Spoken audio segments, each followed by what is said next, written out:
Pourquoi lire Walking Dead? Pour mater des zombies qui viennent bouffer tout le monde? Si c'est ça, je me demande ce que vous faites à lire ce comic book. Allez plutôt mater la série télé ou faites-vous une rétrospective Romero? Maintenant, si vous lisez Walking Dead pour qu'on vous parle d'humanité, alors on a des choses à se dire et vous allez adorer ce 29e tome. Bonjour à tous, soyez les bienvenus sur Niap pour une nouvelle critique vidéo. Comme dit en introduction, on se penche cette fois sur le cas Walking Dead, le comic book de Robert Kirkman et Charlie Adlard.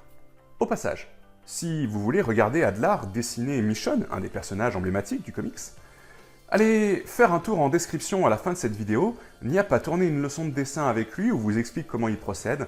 C'est sur Facebook, n'hésitez pas, faites-vous plaisir. Walking Dead top 29 donc. Reposons le contexte.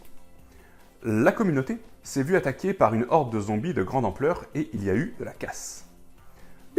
Est morte, est au bout du rouleau.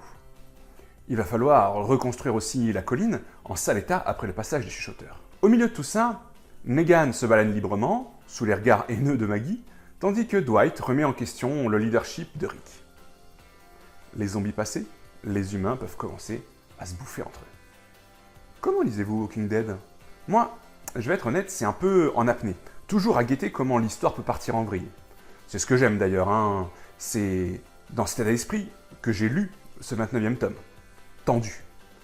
Imaginez, entre un Negan en liberté à qui on ne fait jamais confiance, et puis pour de bonnes raisons, un Dwight agressif soudain et un Rick diminué, il y a largement de quoi créer une explosion au sein des humains.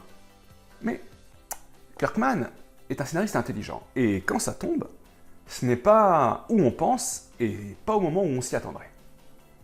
Je vous assure qu'il y a une scène de camping qui met sacrément les miquettes. On flippe grave pour les personnages. Je vous dis pas comment ça se termine, vous me remercierez, le no spoil, c'est mieux pour Walking Dead. Mais surtout, sur ces épisodes, Kirkman développe ce qui fonctionne et ce qui pourrait fonctionner à l'avenir. Il y a beaucoup de choses. Il y a notamment de nouveaux personnages qui apparaissent, dont un particulièrement haut en couleur, surnommé Princesse. Elle, je l'adore déjà, tellement elle est bien écrite. Ça, c'est un futur perso au top.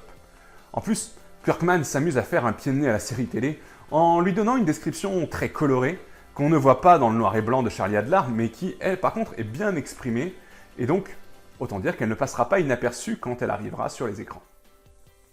Et puis, dans cet album, il y a la confrontation Maggie-Negan. Vous vous souvenez? C'est Negan qui a tué le mari de Maggie à grands coups de Lucille dans la tronche. Faisons-nous quelque chose d'énorme? Vous ne serez pas déçus. Surpris sans doute, bravo Kirkman, mais pas déçu. C'est une scène d'anthologie. Je termine par quelques mots sur Charlie Adlard, mais vraiment ce mec est terrible. Il livre une prestation toujours de qualité égale, sans défaut. Plus d'une centaine d'épisodes et on retrouve rien à redire. Il n'y a pas grand-chose en vrai à commenter. C'est intense, c'est bien découpé, on est pris dans l'action quand il y en a. Voilà, c'est Charlie Adlard au top, pas moins. Voilà donc ce qu'on pouvait dire sur Walking Dead top 29 par Kirkman et Adlard aux éditions Delcourt.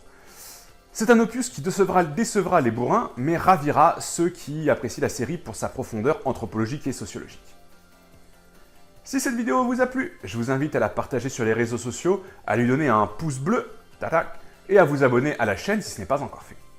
Sur ce, je vous dis à bientôt sur l'ensemble des réseaux sociaux Niap pour de nouveaux contenus qui vont vous donner envie de croquer la BD à pleines dents. Bye.